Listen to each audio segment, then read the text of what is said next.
community, man, how can we get upset? I mean, look at what he did. He literally did everything he said he was going to do. He brought an extra $5 to $10 million of revenue to that city. I don't feel like Deion Sanders is looking for any type of monetary gain. I say the same thing, Lee, because he's already a multi-millionaire, so it ain't about the money.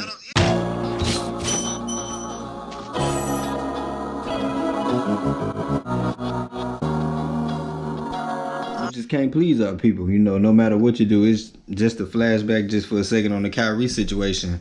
Everything was, it wasn't good enough, or it wasn't enough when Kyrie was just, being a successful basketball player, professional basketball player. He had to somewhat go out and stand up for the people, or so-called stand up for the people, with whatever the act that he did. That's how our community looked at it, as though that was something that he's supposed to did, and for him to be punished, shunned, have to spend money that he didn't have to spend, or be fined and all this different stuff, right? So it was hoorah and hooray when he was being fined and being, his money was being depleted away from him, and relationships and resources and everything like that, right? For the black community, we was hooraying and hooping and hollering. You go to something like this with Deion and came into, to a HBCU, because let's just call a spade a spade. Deion could have really went somewhere other than an HBCU, or probably, a nice D1 before he even went to Jackson State, if you want to call a spade, because, I mean, come on, he's Deion Sanders. But, of course, he ain't have that coaching resume behind him. He just got, him, Deion, being the player. And, you can even go all the way back to when he had the high school in Dallas, the Prime Prep.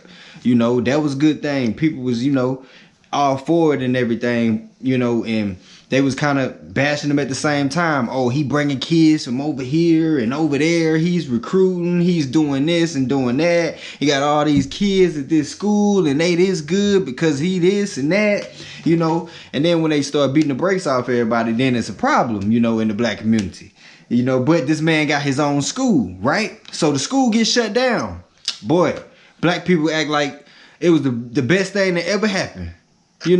They talk so much trash about when they closed his high school. So even after when that closed, what he did, he with his sons and his daughters, because they athletes too, they went to another school. He coached them all the way up until Shador graduated. Then luckily he got the job going to Jackson State, and he could shine some light on the HBCUs. And unfortunately, it had to take somebody like Deion to come into the black college football realm to shine the light on, the shortcomings and the playing field not being even versus, those D1 HBCUs versus, your white private institution D1s, as far as equipment and all that good stuff, right?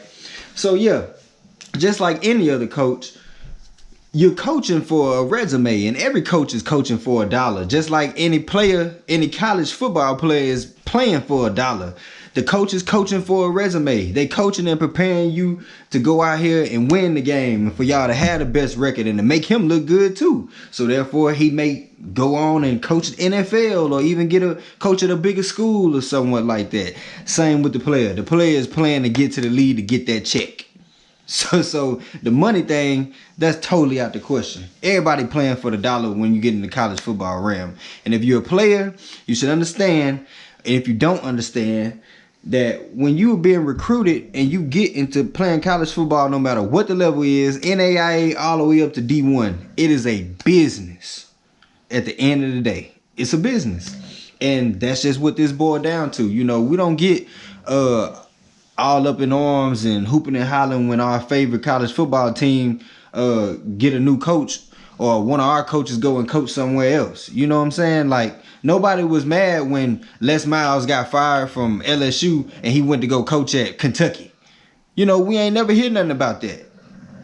So, you got a black man leaving the HBCU to go and, further his career as a coach and as well, push his kids too. Because let's just call a spade, bro. I don't think they was gonna let Shador run for the Heisman or even be looked at as being a Heisman runner up coming from an HBCU. He should have had that chance this year, but he didn't. So Deion looking at it like, all right, y'all ain't gonna let the door open for my son. Well, I'm just gonna make it, and we gonna make it at the same time. So I'm looking at, if I'm Deion, yeah, I want to stay here and do more, but I've done everything I was supposed to do.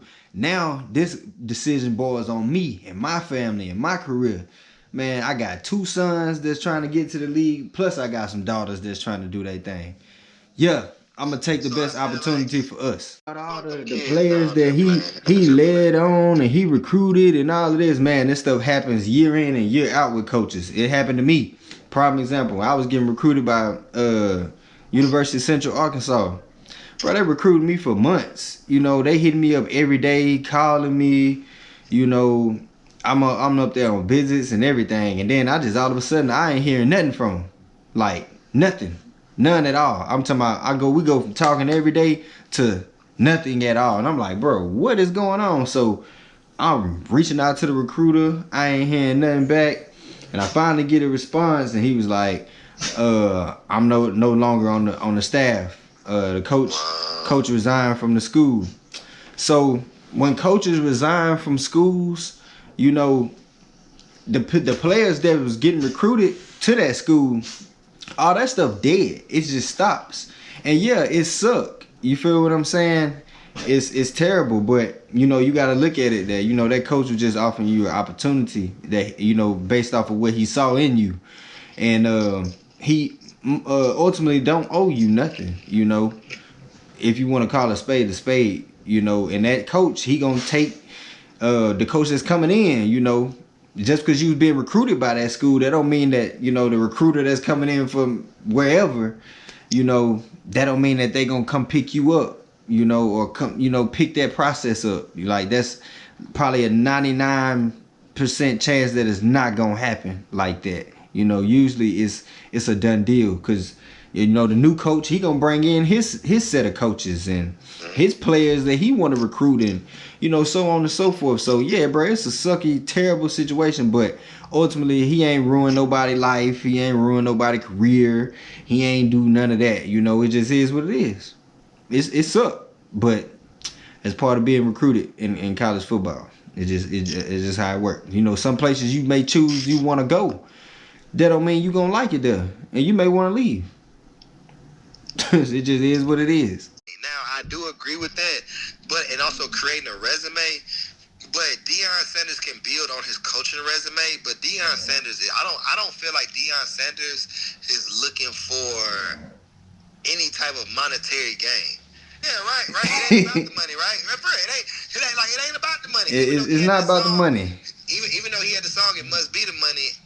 Right now, as we're talking, it's not about the money. But as you just said, he has children. And my biggest thing was this: was he going to take athletes from Jackson State? Because this is another comment I heard Deion Sanders making in an interview.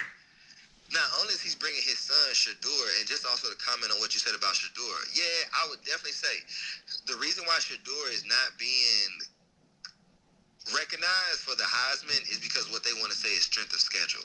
Because he's playing, like say, he's playing the Southerns, he's playing the defense. Exactly, and you gotta look at the people that that's being recognized or looked at for the Heisman and stuff like that. They playing all powerhouse, whoever in they division. Well, they playing top D1s. It's kind of like when they was making a comparison of or you made the comparison to a Jackson State defensive or offensive line versus an LSU defensive offensive line. It's totally different.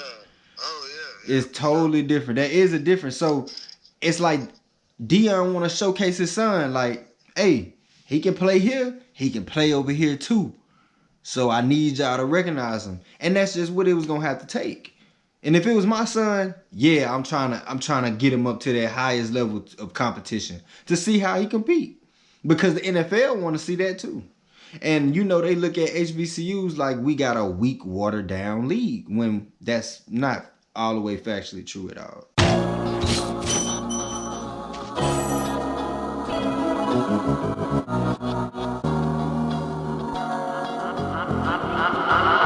get the bag at least 5 different ways.